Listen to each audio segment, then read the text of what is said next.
Welcome back into the Lions 24/7 podcast. It is our 12th and final regular season post-game podcast edition because we have a 13th game to get to. Penn State secured bowl eligibility today in New Jersey, winning 40-36 in SHI Stadium in Piscataway, a game flow that we did not anticipate. I'm coming to you from a remote location in New England, and we've got Daniel Gallen coming to you from a hotel not too far from Piscataway, New Jersey, where he joined Mark Brennan and Grace Brennan to give you on-site coverage of Penn State's 4-point victory over a Big Ten opponent. Daniel, we got a lot to get to, more than we probably anticipated from this matchup in New Jersey. We're going to get into in just a moment some of the post-game feedback that you got because this team isn't done just yet. Kind of surprised some people in finishing out with a 3-game win streak under interim coach Terry Smith. But, I mean, first things first, we got more than we bargained for in this Big Ten battle. Yeah, I mean, I think that all of us were having a hard time putting Rutgers over that 10-point threshold when we were picking the game. Rutgers, since they joined the Big Ten, hadn't scored more than 10 points against Penn State. That's the background there. And they blew by it. They had 14 points at the end of the first quarter. I think a little bit of an unexpected track meet based on how both of these teams had been playing lately. And it made for a lot of fun football, a fun afternoon at the stadium. It was a nice afternoon. You had the sun. It was chilly, a little windy. I'm sure it got cold as the game went on. But, I think if you go to a game and you want to see something that you'll remember that maybe you've never seen before, tonight was really one of those games. You and I both predicted 31-10 in favor of Penn State, easily covering that 10.5-point spread that was set by the betting people. Well, that didn't quite play out that way. And part of it was, like you said, we weren't expecting Rutgers to score many points.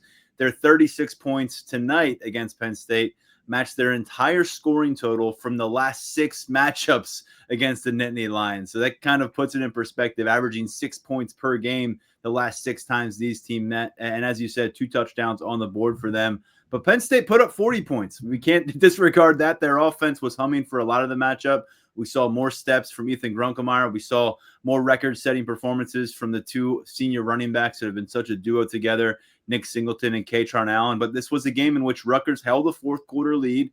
There's holes to poke in this. We'll do that a little bit later. I think Terry Smith was very blunt in his assessment of the defense on the day. But before we dive into the details and the ingredients of this 40-36 win, why don't you tell us how the post-game vibes were regarding the opportunity to play a 13th game, an undisclosed location thus far, and a to-be-determined opponent. Right now, you can use your imagination or go check out some of the bowl projection stuff that Daniel posted on Saturday morning. But right now, we don't quite know the identity of what awaits, but we do know that the Penn State squad and whoever's left on campus in a few weeks and whoever decides to play in this game will get a chance to finish this season above 500, which I don't think many of us really thought was going to be the case when you're working through covering a 3-6 football team that fired their head football coach. Yeah, I mean, I think a lot of us thought it would be 3-9 right now, based on how things were going right when James Franklin got fired on that stretch. As for the post-game mood in terms of bowl eligibility, there is excitement around it. Of course, if you talk to the young guys, very gung-ho. Talk to the veterans who are maybe thinking about the NFL, where they're going to maybe move in January to really start training in earnest, a little bit more non-committal. So post-game, Ethan Grunkemeyer, quarterback, he said that he's excited. He wants to give his parents another chance to see, their son be the Penn State starting quarterback. He said that's what he does this for. That's what this is about. Amari Campbell said that he wasn't going to speak for the veterans, but he would speak for himself and maybe speak for some of the younger guys on the team. He said that they're ready. He said that they're locked in to whatever their next opponent is going to be. Contrast that with Nick Singleton, Katron Allen, 2 guys that if they said, hey, like we're done, we're out, I think most people would say, yeah, that makes a lot of sense. You've done a lot already. Go be great at that next step. Singleton said he has to talk to his parents. And then Katron Allen said that he does things one thing at a time and this was the thing right now. So why would he be thinking about the next thing already? I think Nick Dawkins and the offensive linemen, some of them talked, and they were a little bit more like, yeah, well, this is a really exciting opportunity. We're really happy to get to this point. But then when the questions got a little bit more particular, like, so are you going to play? Things got a little bit more vague. So we'll wait and see. I mean, I think that it's uncharted territory a little bit in terms of this era, how things work. Topic was brought up to me by another reporter when we were leaving post game that some of these guys, who knows what's in their NIL contracts in terms of postseason participation, all of those sorts of things. So we'll see. Terry Smith said last week that he anticipated maybe having one or two people not playing in it because of special circumstances. That feels low to me. I would take the over on that, given the age and the outlook of this roster. But Zariah Fisher and Alonzo Ford said Wednesday that they're in. So I think it would be an interesting mix, and we'll just have to wait and see. What that bowl is, when it is, and how these next couple of weeks go, because there's a lot up in the air for a lot of these guys beyond just do I want to opt out of a bowl game? Not to mention all the position coaches, the coordinators, the guys who may have, they've been waiting, they've been trying to do their jobs. Now there's a little bit of a spot here to come up for some air. I know that they've also been probably seen where there's some potential opportunities for them beyond State College, because they don't know who the next boss is. They may be feeling it's time for a change themselves. We know there's a guy in Blacksburg, Virginia, that has proven he's interested in bringing people with him to State College. So some staff resolutions maybe as well in the next few weeks before we even get to that 13th game. Terry Smith did tell us that he's going to give these guys the week off and kind of let them recharge the batteries, take a well-earned respite from the day-to-day grind of being a college football player. And when this team gets back together, starts practicing again, will they have a new head coach? Probably not going to be the head coach in actively coaching practice and getting ready for a game, but will they have somebody running the roofs at Lash Building who's going to be taking over long term? Does Terry Smith still carry the interim head coach label? Does he still going to be the guy that's leading the team in preparation for kickoff? And there's some things to answer there, and we just don't have those yet as of Saturday late evening. But stay tuned to Lions247.com as we work to get those answers. Daniel, in terms of game flow, it was quite shocking, as we said, how things turned out. Both of these squads over 500 total yards, more than 1,000 combined between the two of them. Penn State had 152 rushing yards in the first quarter. Rutgers countered with 142 passing yards in the first quarter. And like you said earlier, it's a 14-14 game through 15 minutes, and it just felt like you couldn't really get your wits about you, because you're just kind of tracking these teams marching on each other, big chunk plays. Penn State had 3 50-yard plays in the first quarter, one from Katron Allen, one from Nick Singleton, one from Andrew Rappleyea. I think last week was the first time they had 2 50-yard gains in a single game collectively, and they did that in the first quarter as well. And so we were off to the races, both of these teams. Yeah, I think that the one thing that I thought was going to happen was that Rutgers goes down on that opening drive, 5 plays, 75 yards.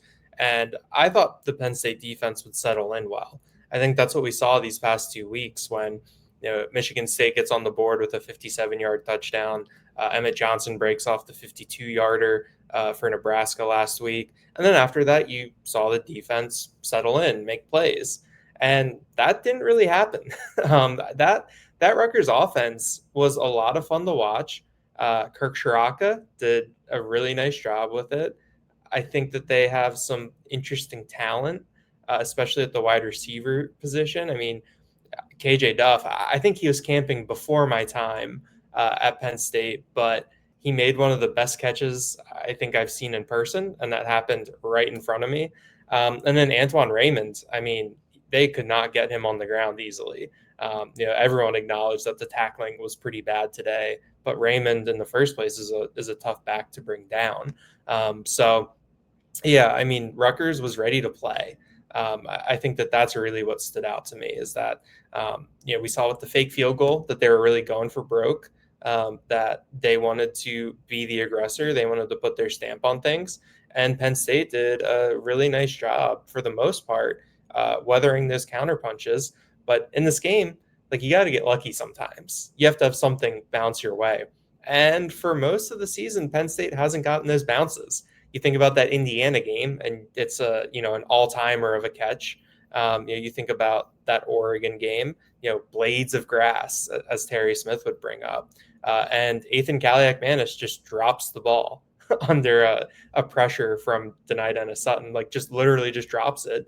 And then credit to Amari Campbell and the Penn State defenders who were there. They played through the whistle because there was no whistle, and they end up with a 61-yard touchdown to go ahead and never relinquish the lead. It was a pretty crazy game. I think that Penn State has had some classics in my years on the beat, but there hasn't really been like a shootout like this that I can remember, because it's always Penn State, someone's either sitting on Penn State like Ohio State or Michigan, or Penn State is chasing someone. So this was this was a ton of fun. Yeah, the last game, I mean, I'm sure I'm missing one, and maybe someone will remind us in our audience. The last game I remember feeling like you really just couldn't look away from the field or you might miss points was that Cotton Bowl, which is before your time on the beat, when they put up more than 50 points against Memphis, and yet it still was down to the wire because Memphis was putting up a bunch of points. Unfortunately for the Tigers that day in Dallas, there was a lot of field goals for them, but it was a hell of a game back and forth. And this on a lower stage, but yet, a pretty important game for both programs and where they want to be and how they want to finish the regular season. It was a back and forth battle. And you're right, there was a couple plays that, you mentioned the drop snap that led to Amari Campbell's 61-yard scoop and score. And then the fake field goal being sniffed out by Penn State. That's when Rutgers was seemingly scoring on every possession. That was one of the few times that they did not get points because Jay Patel basically was in a situation where we had to outmaneuver 3 Penn State defenders and gain like 6 yards, and he was stopped for a loss behind the line of scrimmage. I know Greg Schiano was a bit surprised on how on point Penn State was on the fake field goal, but those were a couple of plays that stood out that when you look at the end result and how narrow it was, they're pretty glaring, unfortunately for Rutgers end, and fortunately for Penn State's end. And Daniel, when you work your way through the early action, it was apparent that points were going to be important. I mean, it was going to take a lot of points to win this game unless one of these defenses really flicked the switch. And so I thought when it was 21-21, 27 seconds to go in the second quarter, when Terry Smith said, "Let's let it rip," he told the young quarterback, "We're going to trust you. We're going to let you throw some passes downfield." What does Ethan Grunkemeyer do? 3 for 3, almost 50 yards through the air. It sets up a very manageable field goal for Ryan Barker. You go into the half up 27-24. You take some of that momentum away from Rutgers because they had just marched down the field and tied things up. And then you get the ball back to start the third quarter, which ultimately led to another field goal and a 27-21 advantage. But to me, that was big for the moment, big for the context of the game. But I thought it was really telling about how far Ethan Grunkemeyer has come in terms of the trust he has from the coaching staff and his ability to now validate that with the opportunity.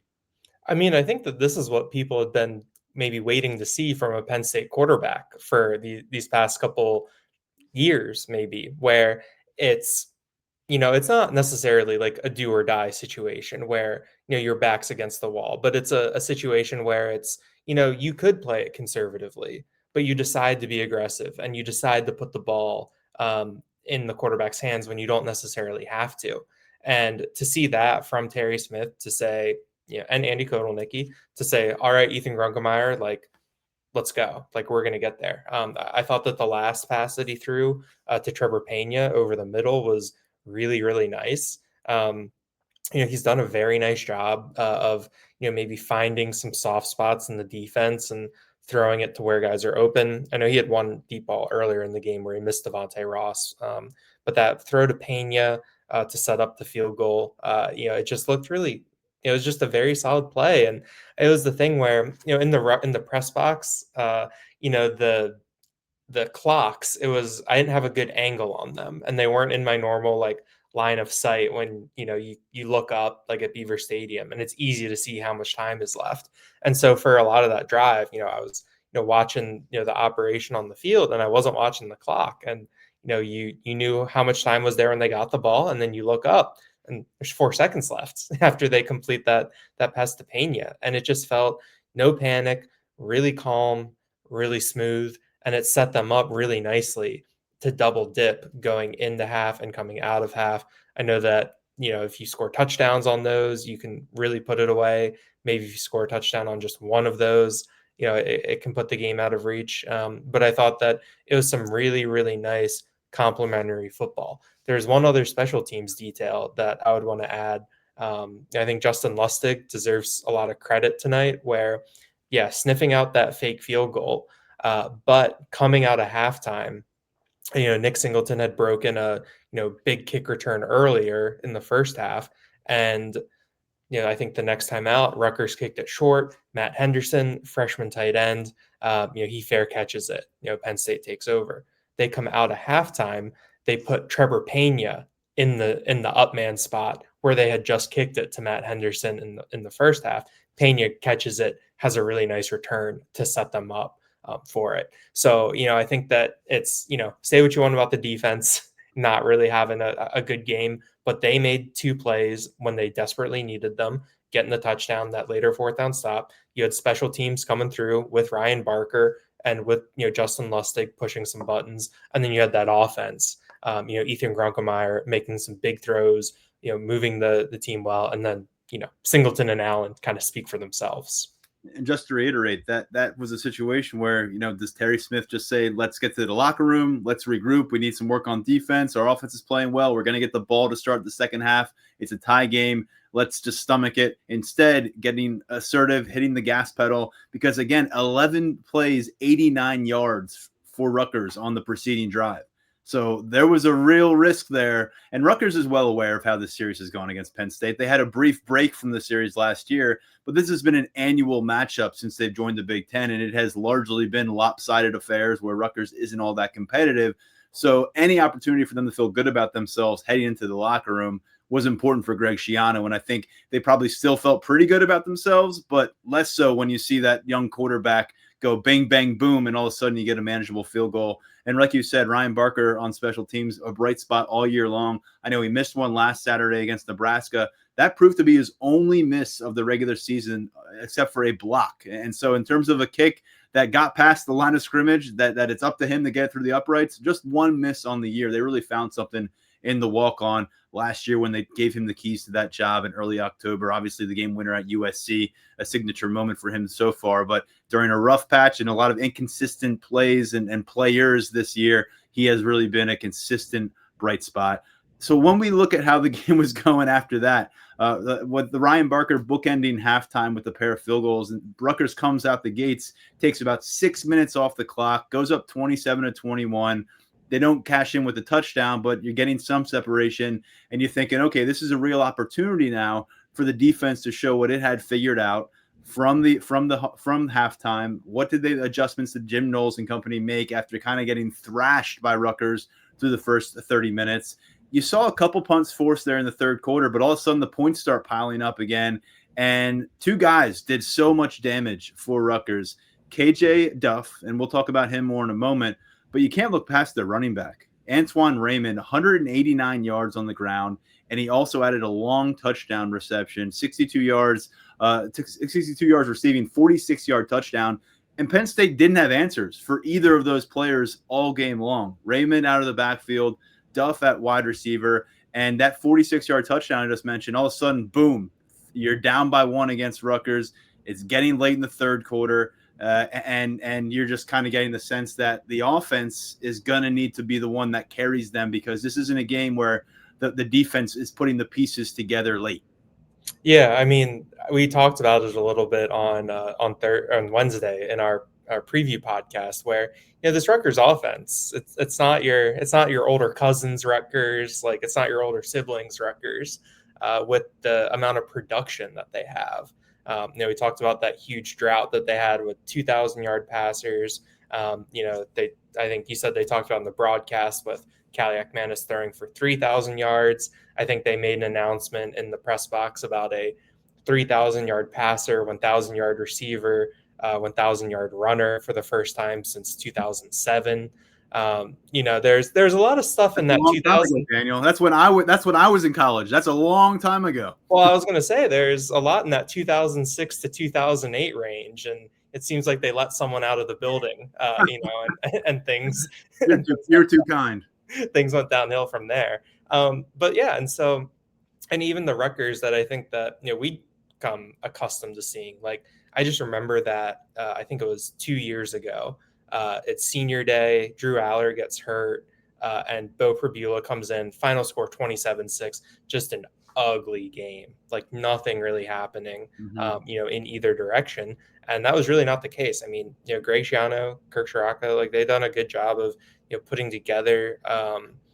Some talent on this offense. Like I like those wide receivers. KJ Duff was great. DT Sheffield, made some nice plays. They took advantage when Penn State made mistakes. Zion Tracy slips, you're able to throw a touchdown pass. That's what you have to do in a game like this. So I thought Rutgers really pushed the right buttons offensively. And then on top of that, like I said, like their guys just made plays. Like, KJ Duff going for that. I think there were two different plays where AJ Harris committed a penalty and the pass was still completed. Mm-hmm. Like just guys finishing the play and really really going for it. So I think the Penn State defense, like Terry Smith was very adamant, like got to get this cleaned up for whatever's next. Don't really know who's going to be there, what kind of what faces you'll have there when you go to do that. But there's a lot to be left to be desired from that defense, which was had some struggles earlier this year and was pretty bad at times, but we had felt had maybe found itself a little bit these past 2 weeks. But I think that while this Penn State defense is talented, maybe that had to do a little bit more with Michigan State and Nebraska and where they were offensively. Yeah, limited both of those teams to 10 points apiece. Rutgers went by that mark, doubled that mark by halftime. And I will say the last 10 quarters, second half of the Indiana game, this has been the defensive effort and the results really that you had kind of been hoping for from Penn State over the course of the year. But this was kind of a reversion back to what we witnessed in Pasadena in early October, a game that no one wants to think about, but where it felt like they just didn't have a singular answer on almost all these drives. And it was repetitive because it would be the same players. On that day, it was the mobile quarterback getting it done for UCLA. In this case, it was an inability to cover Duff downfield at 6'6" sophomore. And then Antoine Raymond getting it done out of the backfield, getting chunk plays over and over again on the ground and kind of gashing Penn State in that way.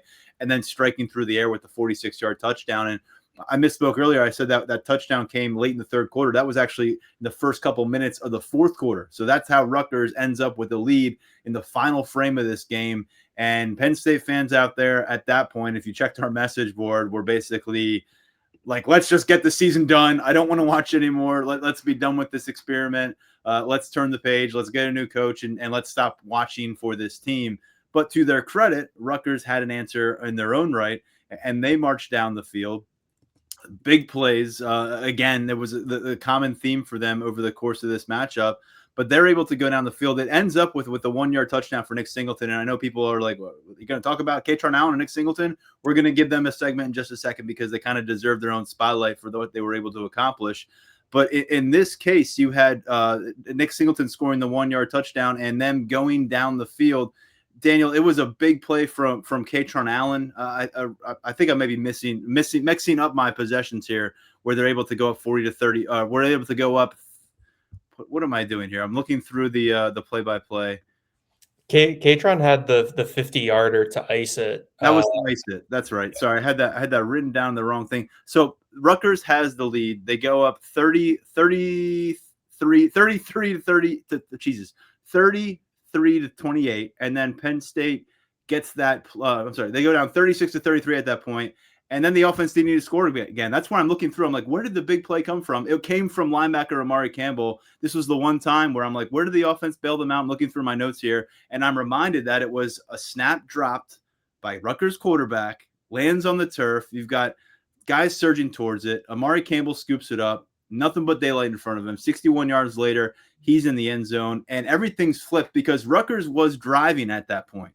It felt like they were having that momentum. It felt like Penn State wasn't going to be able to stop them, that they were probably going to get 3 points or maybe 6 or 7 out of that drive, and yet it swings the game on its head, gives Penn State the lead 40 to 36 with about 7.5 minutes to go. So you're smack dab in the middle of the fourth quarter. And Daniel, to me, that was a moment where Rutgers probably starts to let a lot of that self-doubt creep in. And at the same time, all of a sudden, Penn State's got this energy, especially on the defense, that really didn't exist for a significant span in the second half. Yeah, but at the same time, Rutgers did not wilt after that play either, because they get the ball back after that Amari Campbell play, and they march right back down the field. On 3rd and 13, Caliac Manis hits KJ Duff for that pretty wild catch up the left side, 42 and yards, one hand, yeah, incredible. and that was like directly in front of me where I was sitting in the press box. I thought Aldavian Collins jumped too early. It was a very like in real time. I was like, that's like a weird contest. And then KJ Duff just finished it off there. But Rutgers was on the doorstep again at that point. And then you got another play, from Zion Tracy and Amari Campbell to stop them on that 4th down. Right before that, too, Penn State, Kamaju and Ford stuffed Caliac Manis to set up that 4th down, and it was the thing where they scored the touchdown and they go up, but the way that Rutgers have been moving the ball, you're still kind of like, all right, you got the lead now, but you felt like you were still gonna need the offense to do something, because it felt like they were going to score again. It felt inevitable at that point, but they stood tall, and then offense gets the ball with 3:55 back. Rutgers doesn't touch it again. That catch, we got to readdress it real quick, because I know you mentioned KJ Duff. You didn't think you covered him in the camp circuit. You must have been focused elsewhere on the field. Yeah, I looked up his profile and I was like, wait, and like a 6'6" guy, like that's usually catnip for me. Like I'm usually all over those guys. I remember watching him closely with Tyler Calvaruso, and he's a guy that I think one day he was working with Higgins, another he was working with Howell, and the read that we had and why he maybe didn't end up with a Penn State offer. And trust me, I interviewed this young man a couple times coming off these camps. He was trying to get that Penn State offer. It was something that was pretty important for him. Never came through. He ended up finding a home at Rutgers, and what a fit that has been for him, 1,000-yard receiver as a sophomore.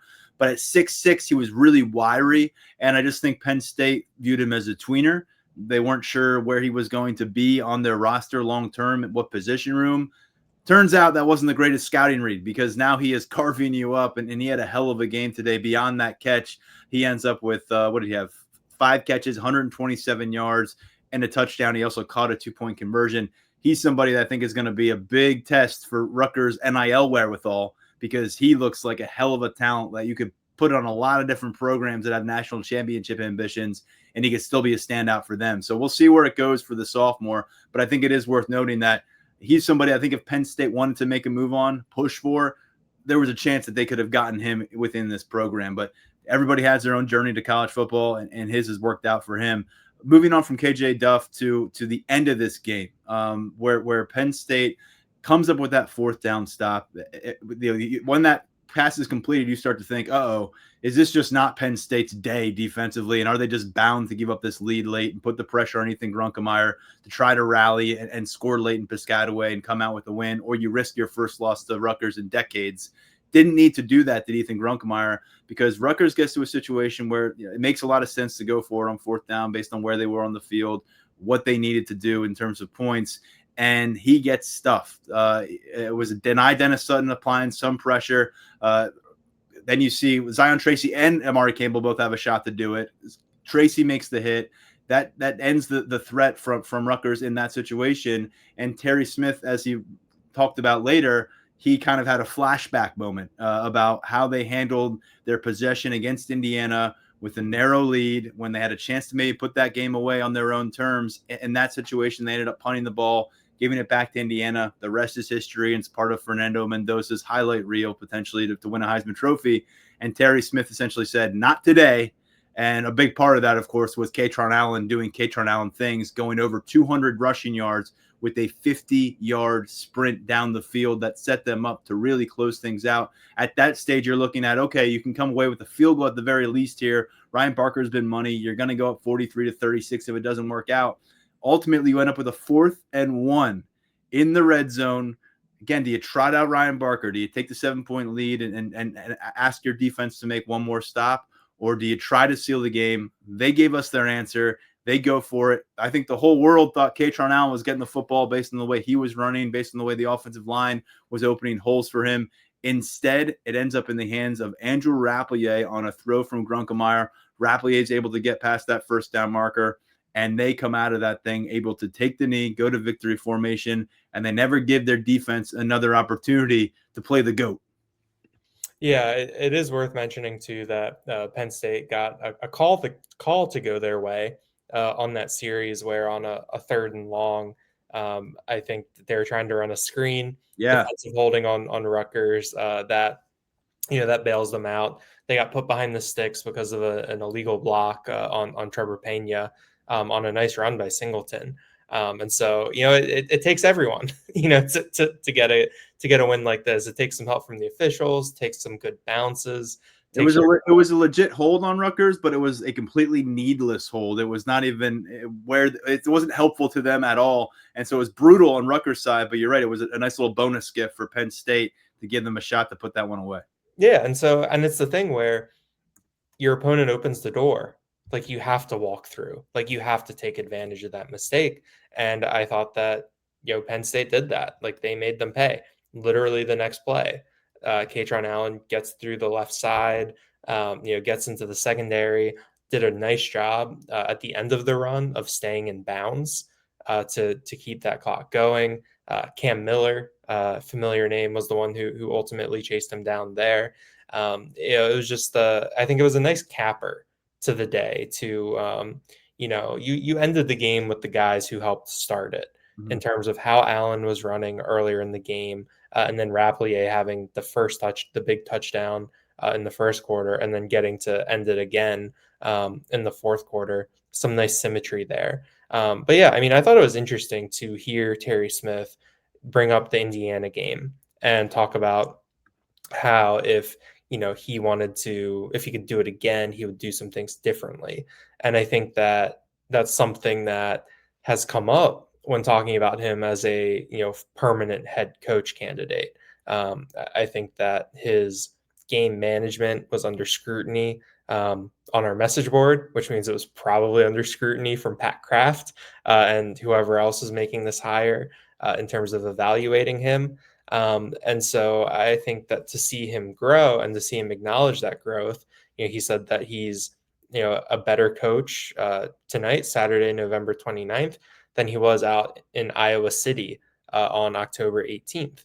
And I think that you could see that and you could feel it. I think that under Terry Smith, we never doubted how this team was playing in terms of the effort, but it was a lot of the other things, some of the mechanics, everything like that, timeout usage, like all of those little details that go into being the head coach, where, you could nitpick and you could pull it apart and say, I'm not completely sure about this. Maybe you can do this differently. And to see how he managed end of the first half, to see how he managed that end of game situation, to see him continue to be aggressive. Earlier in the fourth quarter, they were going for it on 4th and 1, deep in their own territory. There's a delay game call because of some substitution shenanigans. I think the NCAA needs to figure something out. Right around the 30-yard line, right? I mean, they were deep in their own territory. It wasn't midfield. This was like you give the ball back to Rutgers, they're already in scoring range. And that said a lot about their mindset tonight. Exactly. And so I think that, Terry Smith wanted to end it on Penn State's terms. I think that felt like the Minnesota game last year a little bit in terms of not giving the opponent the ball back in a close game. And he tried to do that earlier, that delay game penalty, pushed them back. They had to give the ball back. But then, they got another opportunity late and they took advantage. So I thought that, Terry Smith did, a good job coaching tonight. I'm sure that there's things that we could nitpick on and, really, dive into deeper. But I thought overall, coming out of it, there wasn't anything where it was like, what was he thinking? What were they doing? How did they end up in this situation? When I think about the Terry Smith run here, I will think about the 3-game win streak to finish off the regular season and how we saw a fight from a team that we thought was going to be maybe broken the rest of the way. But I think what may stand out the most to me is the way he just embraced Kaytron Allen as the workhorse figure for this offense, just as we have discussed, really going back to non-conference play and wondering if that was something James Franklin was going to do, and he never did that, and we've seen it really shift in a significant way. And now Nick Singleton has been able to get the spotlight now in a few different games here down the stretch, enjoy his own success. But speaking about Kaytron Allen first, 226 yards on 22 carries. That's a personal record. I think this is the fourth time this year he's established a new personal game record for most yards. That's how you end up in the situation where he is the all-time leading rusher in Penn State history. He's the first Nittany Lion to go over 4,000 career rushing yards. I think he may have gotten to 4,100 plus by the end of this game. And I think you noted he's the 23rd player in Big Ten history to reach 4,000 career rushing yards. So this is a guy that I think a lot of people thought was maybe Penn State's second best running back for a while. Boy, did he establish himself this year in a variety of ways. And one of those ways was some of the longer gains he's had. Going back to, I think, the FIU game when he raced down the field for a long touchdown to help put that one away. We've seen a little bit more of those moments from Kaytron Allen. And today runs of 55 yards, 50 yards, as we mentioned on the final carry, on the final drive. He also had a 43-yard run today, too. And so Kaytron Allen, 3 consecutive games now, Daniel, where he is over 160 yards on the ground. All 3 of them are wins. And like I said, I don't want to shortchange what Nick Singleton has done in kind of a supplemental role. And I think this was the case that we were both making in early October when things were going off the rails clearly for Penn State and their offense, and just generally where the team was Nick Singleton doesn't need to be left on the bench for the game, but he can be a really useful supplemental piece. Today, you saw him come away with a 14-yard catch. Last week, he had a 50-yard catch, and he also had 86 yards on 9 rush attempts. 9.6 average for him. It was a 10.3 average for Kaytron Allen. Nick Singleton had a 53-yard run along the way. He has been picking up more yards after contact. He has been seeing the field better lately as well. And so on a smaller sample size for Nick Singleton, he has really flourished in ways that we did not see through the first couple months of the season. And with a larger sample size, Kaytron Allen has just made it very well known to anyone who's paying any attention to Penn State football that he is a bad man. Yeah, you have to give Rutgers some credit, and I think this is probably a Greg Schiano effort thing where they were making some shoestring tackles, and they were running guys down from behind when they got loose. Like they weren't giving up on plays or else. Well, I thought when you said give Rutgers some credit, I thought you were referencing them being the Big Ten's worst run defense. and that correlation, but I see what you meant. There were moments when I thought some of those bigger gains could have been 70-yarders instead of 50-yarders. Yeah. I mean, I think we talked about it. We were like, Penn State should run it down their throat, and they did for the most part. I think for me, the big picture thing about tonight, and I'll loop this back into the running backs, is that I think you saw some what ifs in terms of if you leaned into the run game, if you leaned into this game plan, what could have been. But then I think you also still saw with the defense, like what was. And I think that, that's what you have to square, a little bit. I know that you factor in the Tony Rojas injury to the defense. Things look a little bit different. But I think that, Penn State's biggest strength of the season, and it's also its biggest flaw, were on display in this game. With Singleton and Allen, I think it also brings up that what if you went away from that 50-50 split earlier this year. And it's not even saying that you minimize Nick Singleton. What if you turn that, 50-50 split into a 63-33 split, which instead of both guys having 15 carries, Kaytron Allen has 20 and Nick Singleton has 10. Like, what if you just make that tweak that on paper, like, doesn't seem like that much? Maybe things look a little bit different. Maybe this offense looks a little bit different. Maybe supplement that when Drew Aller is healthy with a couple downfield shots. Because that's another thing that Terry Smith kept coming back to, was that once they showed they could throw it downfield, open things up a little bit for Singleton and Allen. But both of those running backs, I mean, I think if you're a Penn State fan, like, you just have to feel really good about how both of their careers went. and about how both of them played on the field, some of the moments that they have. I mean, you think about Singleton at Auburn his freshman year, what he did, how he ran in the college football playoff, and I think you think about Katron Allen this year and how he really became the guy for this offense. I think that those are things that don't happen every year. Those are things that don't happen with every recruiting class that you bring in, and it's very, very special. And I think that Terry Smith, he said acknowledged that earlier this year when he took over as the interim. He told them that they were going to get the records. He didn't want to go too far, out of his lane in terms of force feeding them, but made it a point. And I think that to have both of those guys be on top of the leaderboards, because I mean, like I'll admit, I had the thought going into the year when you look at who can set what records. I was kind of like, if it's just Nick Singleton on the top line across the board, it undersells the type of running back that Katron Allen was.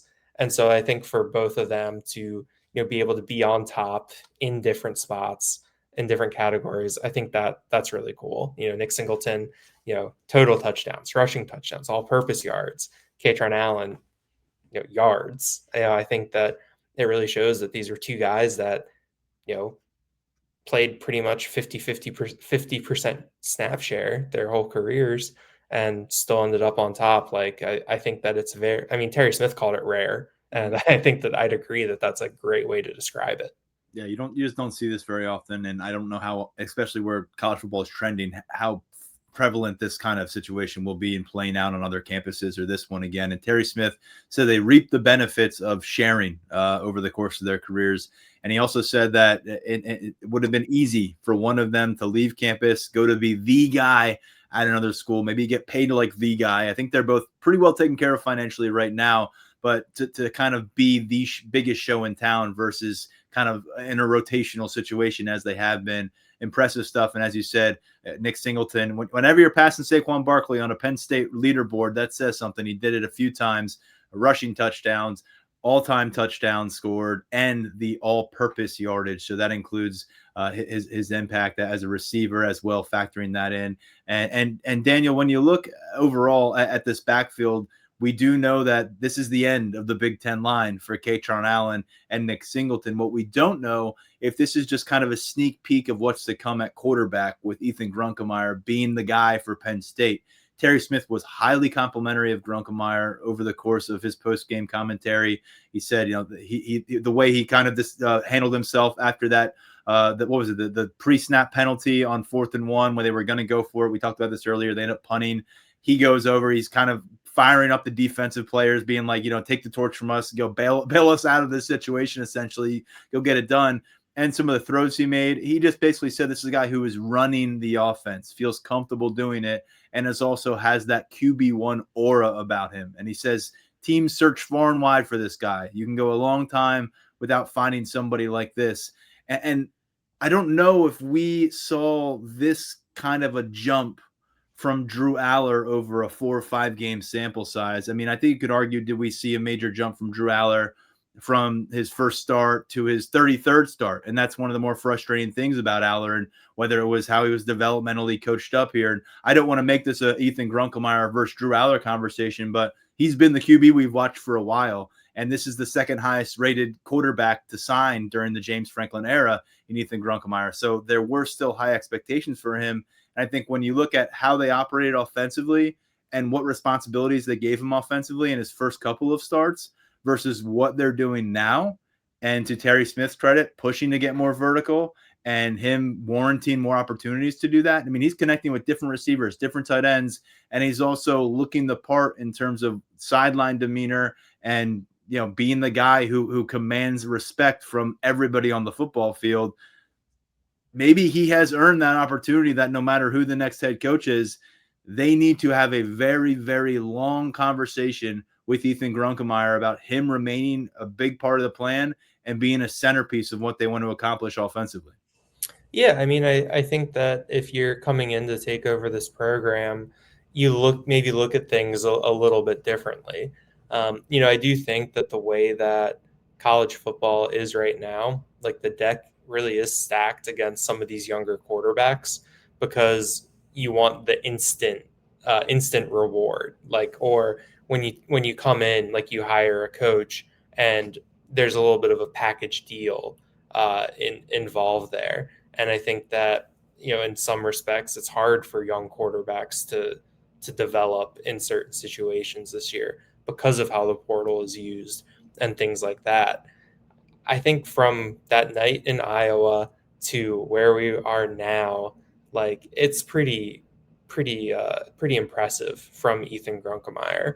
And I think that you know he and Drew Aller arrived in different developmental stages. They also had different developmental trajectories when they got here.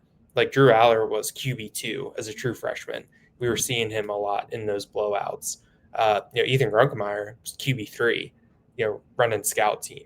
Who knows how many first team reps he got the whole time that, the whole regular season last year. And so I think for him, it was very much you accelerate that learning curve once you're actually doing things, once you're actually, getting these opportunities. And that really showed. I mean, having Katron Allen and Nick Singleton next to you or behind you in the backfield, I can only imagine how much easier that makes your job. There was never a situation where, it was really on his shoulders to go out and win a game and make something happen. But I thought that, it never really felt like that Ethan Grunkemeyer like lost them the game. And I think that was really what, coming out of that Ohio State game, when they got to Indiana, especially in that second half, it was like, okay, like, let's try to win a game with him. And we talked about it where he threw that interception early against Indiana, and it, like, the world didn't end. Like, Beaver Stadium didn't collapse, and you were able to keep going and keep pushing forward, and you were able to see him grow through that, develop from that. And so I think that's like a big thing that we saw from him that, I was really impressed by. After the game tonight, he was asked, what, and he's been, I think, pretty forthright with us. You go back a couple of weeks ago and he was like, I don't know if I'm going to be here next year, but I love Penn State, so I'd like to be here, but the opportunity, has to be right. And he said that, when Penn State hires a new coach, that, he would like to sit down with whoever that is and, go over what the plan is, how he might fit into that, what he can be. Like, I think that he is someone that, is very open to remaining at Penn State. He doesn't already have his bus ticket to Blacksburg or wherever. I think that he, likes where he is and would like to continue to stay there. But he's also acknowledged the realities of the situation. So cool. I mean, I've talked about my, affinity for Grunkemeyer, given, some of the background we had with him on the recruiting trail, going to his high school, getting to see a lot of him before he got to campus, and, also, like, really pleasant kid to interact with. And so I think that, seeing the enthusiasm, the excitement from him, I feel like we have a good idea of who he is as a quarterback, even if he hasn't seen every situation yet.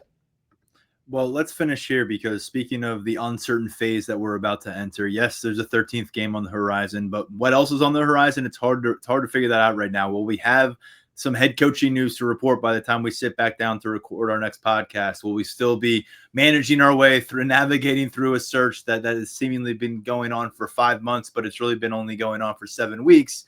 It just has felt that way. And Daniel, with that said, Terry Smith is in a spot now where we're not sure what's next for him. Is it on this campus that he has called home for so long, as a coach, as a player, as the father of graduates, as the son of Penn State graduates? What did you pick up from what he had to say with some of the questions that were asked in the post-game press conference? And ultimately, what is your kind of parting line on what you've witnessed from Terry Smith as the interim coach here? Well, Smith had a good line tonight where he said that, he came into his press conference last week with a lot of energy, and was striking a little bit of a different tone this week. I think that, we talked about it where last week, we're in Beaver Stadium and, we're like, oh, this guy's campaigning for the job. This guy wants the job and he's going for it. It was not that tone, that approach tonight. He was a little bit more subdued. I think that, that self-awareness of what he was doing last week and maybe kind of acknowledging it a little bit. Some of the players like Ethan Grunkemeyer still said that he hopes Terry Smith is the head coach. I believe I was told that Andrew Rappelier, was also campaigning for Smith. I think that there were some more signs again, up in Piscataway today. But I think the overall feel was a little bit different. I think if you're reading between the lines a little bit, it seems like there was some sort of conversation, between Terry Smith and the powers that be. He didn't strike me today as someone that, was gunning for that job, was, saying, look, we were on a 3-game winning streak. We're going to a bowl game. I'm the guy, I'm going to keep it going. I think he was still really confident. He still laid out his resume, but there wasn't that same level of, open campaigning, I think that we saw last week. So, that felt a little bit different. But I think overall, I think that you really commend him for the job that he did here. And I think if you're a Penn State fan, who's followed this team closely, followed them for a long time, like even if you think that Terry Smith is the only guy for this job and should get the permanent job and he doesn't, I think that you still have to look really fondly on how he handled this because it's such a unique situation. Not only being an interim coach, but being the interim coach for, the guy that you worked with for 12 years and being the interim coach, not only for your alma mater, but for your alma mater when it was supposed to win a national championship this year. Yeah. Like, I think that, 6-6, like, talking about, being excited about going to a pinstripe bowl, I know for some people, like, this is totally unacceptable. We talked about how, like, the rubric has changed a little bit over the course of this year.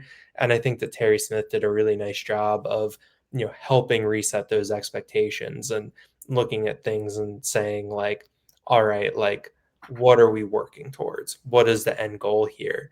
And I think that he was able to, strike something, put a carrot out there for the guys, but he was also wielding that stick with some of the, some of the messages that he was giving the team, and I think some of the things that he did. So I think that when you think about a guy in a tough situation that, he was honest that he never thought he'd be in, like, I think that he did a really, really nice job. And I think that the tone that he struck today, whatever decision is made moving forward, I think that there's not as much potential for mess as maybe as there was a week ago around this time. And selfishly, I hope whoever is the next head coach, if it's not Terry Smith, is just a fraction of how transparent he has been. And he has a way of giving you really short answers. I mean, we've noted that his press conferences on Monday are about half the time as James Franklin. We're kind of getting double the information, though, sometimes, double the insight. That's just his way of communicating. He doesn't really hold back. He's a truth teller, as James. The defense played horribly today. Yes, he tells the truth, and he tells it like it is, and I think that's worked for him in that building, and it certainly worked for us in covering him from our job in this whole production. So appreciate Terry Smith. We'll see what happens in the next few days, the next few weeks. I think there's a lot of changes to come in that Lash building, and we'll learn about how this team ends up coming out the other end and plays the 13th game and then gets into what should be one of the busiest off seasons that we've seen here in Happy Valley. But Daniel, appreciate you and the Brennans for getting it done in New Jersey this week. I hope you get home safe. We'll regroup in Happy Valley. We'll see what we have to cover this week. It's a little bit of a strange part for us. We've been on that hamster wheel of kind of doing the same thing every Monday and then practice midweek. And right now we'll kind of step back from that and assess the situation. If they call a press conference for whatever reason in the coming days, we will show up to it and we'll ask some questions. But Daniel, good stuff from you on the road all season long. That's the end of our road trips, and we'll see where Penn State ends up on a neutral field for Game 13. For Daniel, I'm Tyler Donahue. This has been the post-game podcast version of Penn State's victory over Rutgers. Take care.